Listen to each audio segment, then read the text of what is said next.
Hey team, Connie here from High Performance Academy and welcome to this week's webinar. So this week we're going to be talking about brake system hydraulics. So in particular, the relationship between force, pressure and the area of our master cylinders and our brake caliper pistons. And then we're going to talk about how this pressure is transferred through the braking system and used at the other end in the brake calipers to create our brake force.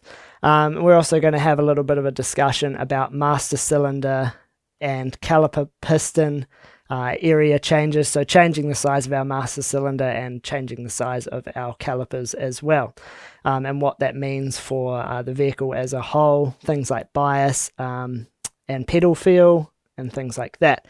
So we'll get into it by first jumping onto the overhead camera and we'll just cover a few things. So the first thing we need to do is discuss, might just zoom in a little bit so it's a bit clearer, this equation here, which is pressure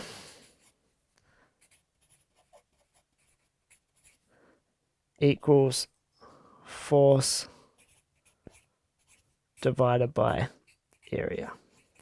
So if we draw this out in a little triangle like this, and we have pressure, force and area. If we have a formula like this and we know two of the options, then we two of the values, then we can basically find the other one. So in the same way, pressure equals force over area, this can just be arranged to force equals pressure times area, or if we have the pressure and the area, the force and the pressure, we can also find the area of the piston used to make that. So the other one we need to know here is force equals pressure times area. And these basically, if we can go back and forward between these to understand the force or the pressure, then we'll be able to answer a lot of the questions we have about our braking hydraulics. Before we move on, so this force can be either expressed in newtons, or it can be given in like a kilogram force or pounds as well, so kilogram or pounds. But the pressure, the common units that's used in automotive applications for brake systems anyway tends to be PSI, which is pounds per square inch, or also in SI units it would be pascals, which equals newtons per meter squared. And this is typically in kind of a value range where it's given in kilopascals as well. So that's 1,000 newtons per meter squared. So those are the units that we're going to be working in today. And although I typically, being here in New Zealand, work in SI metric units, we will be using PSI and pounds, force and inches in today's discussion, just because that's kind of the standard for working with brake systems. So we'll just move on. So basically in a hydraulic system, a simple one anyway, we have a master cylinder and the slave cylinder. So the master cylinder, which we'll just draw here, this is the cylinder with the piston in it, and the force is applied to this piston, and the piston travels along the cylinder here. And this here is filled with fluid. So that is our master cylinder, and the master cylinder is the cylinder that we do the work on. So in this case, that's connected to our brake pedal. And then we'll also have our slave cylinder, and the slave cylinder is the cylinder that does the work for us. And in this case, this is also referred to as our caliper pistons. So if we put a force in here, and then we compress this fluid, or try to compress it anyway, we'll get to that in a moment, and this is connected with our brake line, then this pressure is transferred over to the slave cylinder, and then that is then converted through the piston as a force out here. So that's our force, force 1, force 2, because these aren't necessarily the same. So brake fluid is incompressible, so that means when we can apply a force here to compress this, it doesn't compress. We just build up a pressure in it, and then because it doesn't compress, as we displace the cylinder in here, this same displacement is transferred out there. Well, not the same displacement, we'll get to that in a moment, but some displacement. So this is our master cylinder, and this is our caliper pistons. So we'll talk about the relationship between the forces and the pressures, and then that'll give you a better understanding as we progress forward about how changing each of these, the effect that that has over our braking system. So let's say we have our brake pedal. We'll just draw a little picture here of our brake pedal with a bearing there, pivot bearing, so it pivots around this point here. Our foot applies a force to the pedal there. So this is the mounted point. And then this point here has our master cylinder on it. So if the distance from here to here, let's say, is 200, and then the distance here is 40 millimeters, then we have a pedal ratio of 5:1. So if we apply 100 pounds of force here, which is kind of considered like quite a high maximum braking effort from the driver, so 100 pounds of force here, then that means that at this point here, this is multiplied by 5, and we have 500 pounds of force into the master cylinder. So this force here equals 500 pounds. So the next thing that we need to consider from our equation of pressure equals force over area to calculate the pressure in this is to understand the area of the master cylinder. So master cylinder sizes are generally given with a diameter. So the diameter of this, let's say, equals 1 inch. So the area of a circle, the equation for that is pi times the radius squared. Radius being half of the diameter, and pi being the constant of 3.14159, and so on. So that allows us to figure out the area of this, and then we can work towards pressure. So for a 1 inch diameter master cylinder, the area is pi times 1 squared. Pi times 0.5 squared being the radius, and that gives us an area of the master cylinder at 0.785 inches squared for the area.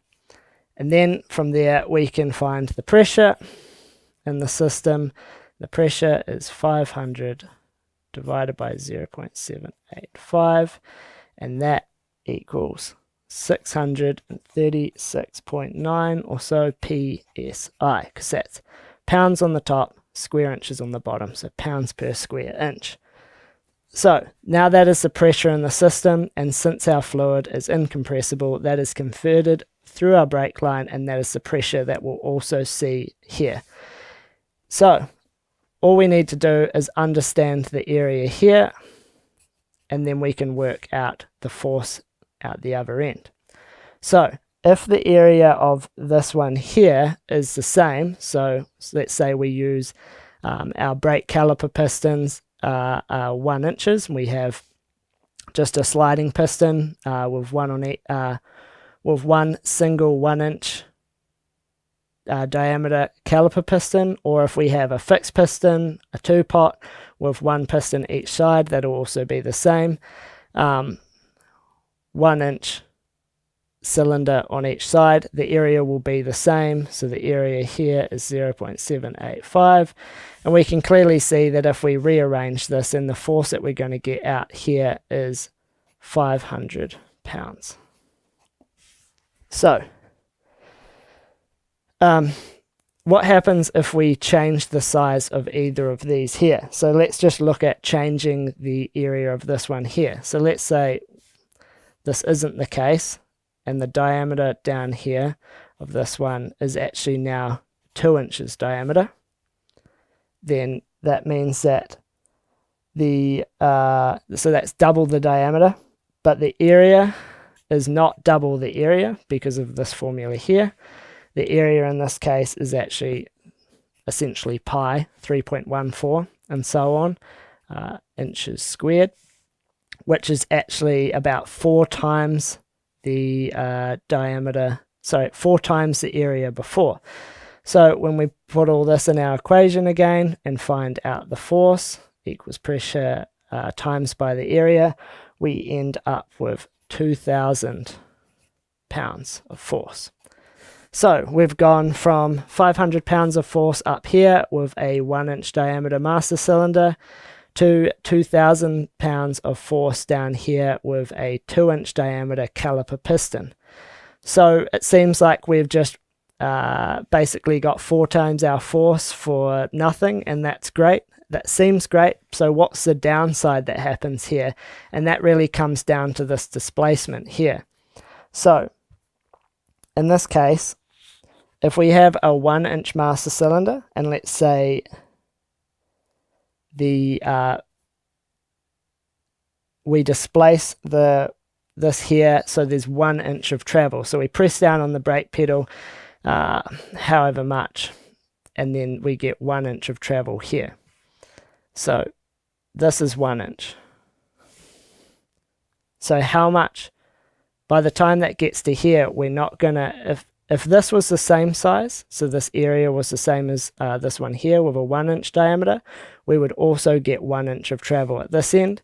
But because we've changed this to 2 inches, and the area changes, so therefore the volume displaced changes, the force changes as well, but we end up with essentially the displacement, we'll just call that D in this case, being, so the displaced fluid, we'll just jump back over here. The displaced fluid in this case is this area times by the travel of 1 inch. So in this case it displaces 0.785, and that is in inches cubed of fluid. So that area times the displacement, and then the same displaced fluid comes through here, and then we just need to rearrange this to get that travel. So we'll call that displacement equals area times travel.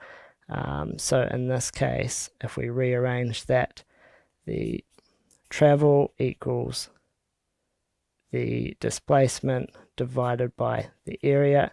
So the displaced fluid is 0.785 inches cubed, and divide that by this area, 3.14 inches squared, and then that will give us the travel of 0.25 inches. So we can see that we've got 1 inch of travel in the master cylinder, and we only have a quarter of that of travel in the caliper pistons. So we've multiplied the force by 4, but we've divided the travel by 4 as well, and that's kind of the downside here. And the opposite would also be true. If we had made the caliper piston smaller, then we would get less force but more travel, and the same thing happens up here. If we make this smaller, it'll generate more pressure, but it'll need to travel more to displace the same amount of fluid. So that's what we need to remember moving on. And just a little bit of a note on sliding calipers, like the factory ones that we'll usually see on a vehicle, two-piece caliper. It'll have one piston on one side, and then that will react. The caliper body holding the pad on the other side will react that. So it'll have one piston, say that is a 1 inch diameter on one side. So how do we compare that to, let's say, a 2-piston caliper, but a fixed caliper where it has a piston on both sides? Basically, they're equivalent as long as the area of the pistons on one side are the same. So basically we can either, how a manufacturer would usually spec a fixed caliper is by giving the piston area just on that one side. So we can do that, and then as we progress through, then we need to multiply that force on each side as we progress through further calculations. But if we're comparing that sliding to the fixed caliper, then we just need to consider either that area on one side, or we need to take the area on one side of the sliding caliper and double that to be the equivalent of the total area of a fixed 2-piston caliper. So I'll just make the note that if you have any questions as we progress through this, then just feel free to ask that in the chat, and I'll do my best to kind of mention that note at the end, or answer those questions rather. So let's talk a little bit more about motorsport systems. In a motorsport system, we'll typically have a setup where we have 2 master cylinders, so one for the front brake circuit and one for the rear. And what that does is it allows us to adjust the pressure in each system separate of one another to make changes to the brake bias. And this will make a little bit more sense in a moment. So if we look at the top view of our pedal box, we'll have one master cylinder there. Those brake lines will go off to, let's say, the front circuit, or and then we'll have another one here for the rear, and that'll go off to the rear circuit. And then there'll be a push rod on each of those, and they'll be connected, and we'll have the bearing here that our pedal force acts on. And where this bearing is relative to these two will change the force that's distributed into each of the master cylinders. The same kind of goes for if we have a tandem setup. So if we look at a tandem master cylinder is what we'd typically see in a normal factory car rather than a motorsport application. And the force will be applied, and then we will have basically 2 cylinders in there with fluid. And then that force will be transmitted through a push rod and that to both of the cylinders, and then that'll come off to the front circuit, and this will come out to the rear. And in some cases these are actually plumbed to be diagonal as well, so it's not always like that. But basically what you need to understand is it doesn't matter in which case we're talking about, the ideas are basically the same, where we just need to understand what force goes into each master cylinder, and that will allow us to calculate the pressure and then how that's transferred through to our brake calipers. So basically what we need to understand for the master cylinder size. So if we have a master cylinder here, and let's assume that we're keeping our caliper piston area down here, this is going to remain the same. What can we do to the area of this to change the force out at the other end? So if the caliper area here reduces, what that's going to mean is that less pressure is generated in here, because pressure equals force over area. Yeah, force over area. So, sorry, if we reduce the area, then the pressure is going to increase. But if we increase this area, then the pressure is going to decrease. But at the same time, if we reduce this area, then more displacement is required to displace the same amount of fluid. But if we increase this area, then less travel is required to displace the same amount of fluid at the other end. So what that means is, if we look back at a motorsport style system where we have 2 different ones, 2 individual dual master cylinders, for example, if we reduce the size, let's call this one here the front one and this one here the rear. So if we reduce the size of the rear master cylinder, or if we increase the size of the front, as long as we're making a change of one relative to the other. If we decrease the size of the rear master cylinder relative to the front, that means that we'll get more pressure in the rear circuit, and that will move the bias rearward. So the rear brakes will have more pressure, and then that'll be transmitted into more force, given everything else remains the same. The same thing can be done to increase the rear bias by increasing the size of the front master cylinder. So if we make the front master cylinder bigger, that'll decrease the pressure in the front brake circuit, and that will mean that the front brakes will generate less force, so the bias will be shifted rearward. And then the same thing also goes where if we increase the size of the rear master cylinder, decreases the pressure in the rear system, and then that means that it shifts the bias forward. And then for the front circuit, if we decrease the size, that'll increase the pressure in that circuit, and we'll get more force in the front, shifting the bias forward again. So understanding that relationship between the master cylinder area size and the pressure that's generated can allow us to make bias changes if we have a dual master cylinder setup like that. But what we need to remember is that if we make these changes, that'll also have an influence over the pedal feel. So if we reduce the size of the master cylinder in the rear, for example, then more fluid is going to need to be displaced to take up the brake pads on the disc, essentially. And then what we need to understand for that is that the pedal feel will get longer. Because in this case where we have a dual system, the pedal feel is somewhat of an average between the travel of these two. If you imagine if this moves a certain amount and this moves a certain amount, then this is kind of going to move an average of that travel. So that's something that we need to consider if we're making these bias changes, that it will affect the pedal travel as well. So we'll move on to the other end of things where we're talking about the brake caliper area. So one of the common kind of misconceptions here is that if we have more pistons in our brake caliper, then that means more force, and that's not the case.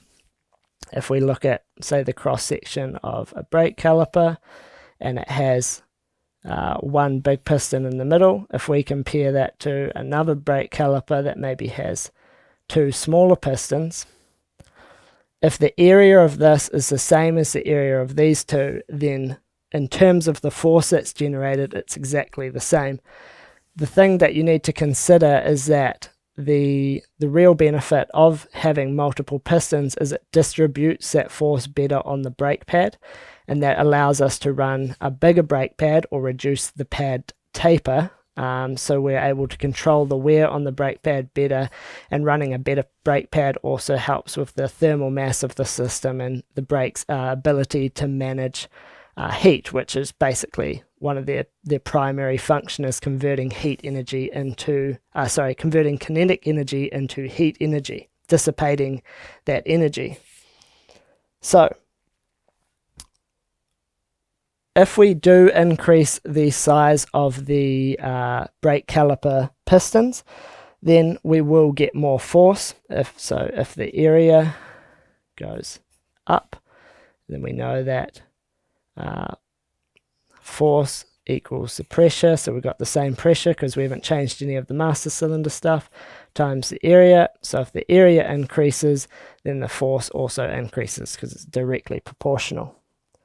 So the downside here, as we discussed before, is if we increase this area, then we need more travel from the master cylinder to get the same displacement down here. And what that can do is prompt a move to a bigger master cylinder, because if we need too much travel, then the pedal gets really long and we need to move to a bigger master cylinder. And then the downside there is if we move to a bigger master cylinder, then the pressure generated for the same force is less. So basically what that means is we've kind of negated the increase in force at the other end because we've just lowered the pressure again, so the force out the other end is going to be less. So as you can understand, it's a real balancing act when it comes to brake systems, and this is typically why just moving to a brake caliper with bigger pistons isn't necessarily the best move for getting more brake force or more brake torque. And this is typically better done with increasing the size of the disc or moving to a brake pad with a higher coefficient of friction, because changing this hydraulic relationship can kind of cause bigger issues than it's worth with the pedal feel, for example. But having understood this, you should be able to then make adjustments. If you have issues with your pedal feel or your bias, you should be able to make changes to your hydraulic system to help change that. The other things to consider here, or maybe one of the key points of why this displacement down here is required, is because as the disc is spinning, it's knocking the pads back in the caliper pistons, and also the brake caliper piston seals are pulling the pistons back as well. So there's a distance between the pad to the spinning disc, and as we press the brake pedal, then we need to take up that distance so the pads take up on the disc surface. And as we said, if the caliper pistons are bigger, then we're going to need more fluid displaced to take up that same travel. The other thing to consider is also compliance in the system. So if we just look back at this, if you imagine this brake line here is able to swell. So let's say this is a rubber hose, and as we apply pressure in the system, this just swells and expands. Essentially what that's doing is acting like the brake fluid is compressible, and that's taking away some of our displacement. So we end up with less displacement at this end, and basically what's required is more pedal effort to take up that compliance. So it's never going to be a completely perfect system like we talked about at the start, where if we put in a force here and this area is the same as this area, we're going to get the exact same force out. There's always going to be somewhat of a decrease on the other end there. But yeah, this is all things that need to be considered when you are speccing brake systems.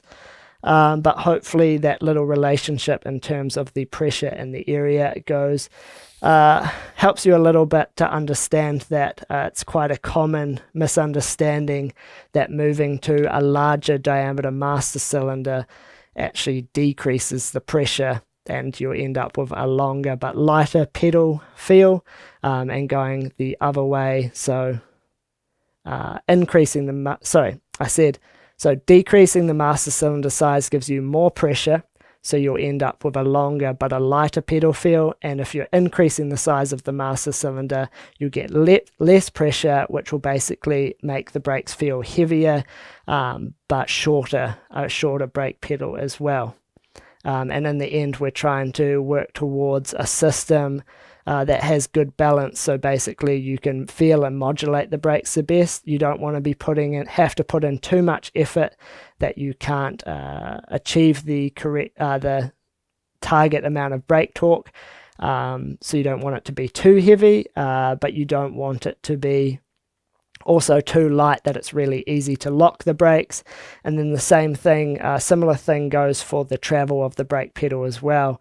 A really short brake pedal can be really touchy if it's light, but a really long brake pedal can be too vague and not give you any feedback as well. So as with brakes, it's all a bit of a balancing act, and if you're interested in learning more about that, then we have our motorsport braking system course live on the website as well, and we go into a lot more detail on that in a more kind of standard format, with the help of graphics and things like that as well.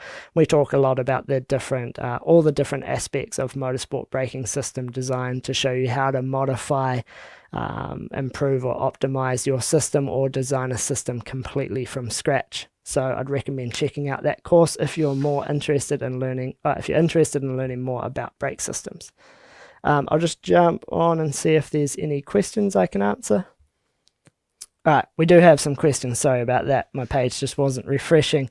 So, initial DIY mods is asked. I'm currently interested in building a hydraulic handbrake and the pros and cons versus the cable caliper connection via the parking brake. Car is primarily a rally car and mild street use. ABS isn't functioning, and I likely won't bother making it work with the engine swap due to the swapped hubs. The car is all-wheel drive with a viscous LSD center diff. And any info that might help decide the pros and cons to choose either. So, generally speaking, so if you can make a cable style system work effectively and you don't want to make too many modifications, and it depends on where you are in the world as well, whether a hydraulic handbrake will be legal for street use, like you said, will be mild street use. That's something to consider, sticking with the original system. Sometimes you just need to use a specific brake pad or brake shoes in that original handbrake system to increase the friction to help it lock a little bit easier. But generally speaking, a proper hydraulic handbrake will use that basically hydraulic leverage advantage to be able to kind of amplify that force out, the clamping force, and give you more power. So it's always going to be possible to get an advantage with the hydraulic system over the standard system. Things to consider for that would be for the hydraulic system, if you're going to use an inline system, which is where the master cylinder is then plumbed into the rear brake circuit, or if you're going to use a dual rear caliper setup. So in that case, it's obviously extra cost for the dual setup, and then also you're adding extra unsprung weight to the rear, but it is a completely standalone system that generally provides more power, and it doesn't interfere like an inline system would with the rear braking feel. So if you're thinking about being on the brakes in your vehicle and then also pulling the handbrake at the same time, naturally with the clutch in as well, the handbrake will be interfering with your foot brake if you're using an inline system, if it's all just plumbed into the same system. So that's something to consider there. It's extra cost, extra complication to use the dual setup, but generally that's going to provide the best results, albeit with an unsprung weight penalty. And yeah, if you're using the vehicle for street use as well, depending on where you are in the world, like here in New Zealand, we'd have to get that certified or have a motorsport authority card or something in that case. So just something to consider there. Same one from initial DIY mods. If we can talk about brake proportioning valves, I was going to install a valve on the front brakes to allow for more rear bias, but when the handbrake route due to the engine bay packaging constraints for mounting the valve, did I make a mistake? And should I go for a valve method versus handbrake? This is the same rally car from the previous question. Thanks. So yeah, don't install a brake proportioning valve on the front circuit. They're always used pretty much, solely used on the rear circuit to change the pressure to the rear braking system with varying input pressure onto the brake pedal. So basically what it does is it proportions the brake pressure to the rear brakes as you transfer more and more load onto the front wheels. Yeah, you don't want to, that's definitely would be a roundabout way of doing it, to install a proportioning valve on the front circuit. A better way of doing that would be if you're trying to change the bias like that and shift the bias more rearward. If you have a dual master cylinder setup and you want to increase the rear bias, then making the master cylinder smaller for the rear circuit or increasing the master cylinder size on the front will shift the bias rearward. If you don't have a dual master cylinder set up like that in a motorsport style pedal box, then you'd probably want to increase the bias to the rear if you're trying to get the brakes to lock up on the rear earlier to get the vehicle to rotate, which is pretty common in a rally setup. Just using a brake pad with higher initial bite is a good way to go for that, or changing to a different disc, perhaps a larger diameter as well, will help increase the rear bias. Another thing I mentioned I was discussing some of the different features of carbon ceramic brakes with the drilled holes with Steve from Alcon over the last few weeks, and something that he did mention was it's not uncommon in rally vehicles to use a different design for the rear disc in terms of grooves. So you have a higher initial bite in the rear, or using a pad that has a higher initial bite in the rear. So before that weight is shifted off the rear wheels, you get more brake torque in the rear, or more bias to help the car kind of rotate into a corner better. So things that you need to consider when you're choosing brake pads for a vehicle for the front and rear. Generally, it's good to start with the system with the same brake pad on the front and the rear. So as the brake temperature changes throughout a stop, the bias doesn't shift too much in either direction. But at some point, it can actually be beneficial to use a pad with a higher coefficient of friction from a lower temperature in the rear, so that initial bite is really strong, and that kind of tapers off as the temperature comes into it, and then the weight shifts forward as well. So that is another option you can look at for getting that kind of rotation, and commonly used in rally cars to help with that. And the effect is somewhat similar to pulling the handbrake and getting the car to rotate. So hopefully that helps shed some light, and something that you can look a little bit further into as well there. So that looks like the end of our questions. As I said, if you're interested in learning more about braking systems, check out our Motorsport braking system course. There's a lot more details there.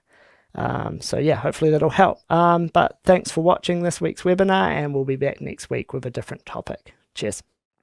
That was just a taste of what we put on every week for our HPA Gold members.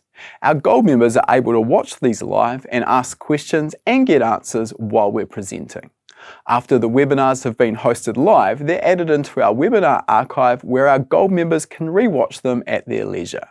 We've currently got over 240 hours of existing webinar content covering topics on engine building, engine tuning and wiring. This is one of the fastest ways to expand your knowledge on a wide range of topics, as well as to stay up to date with the latest tools, trends and techniques in the performance industry.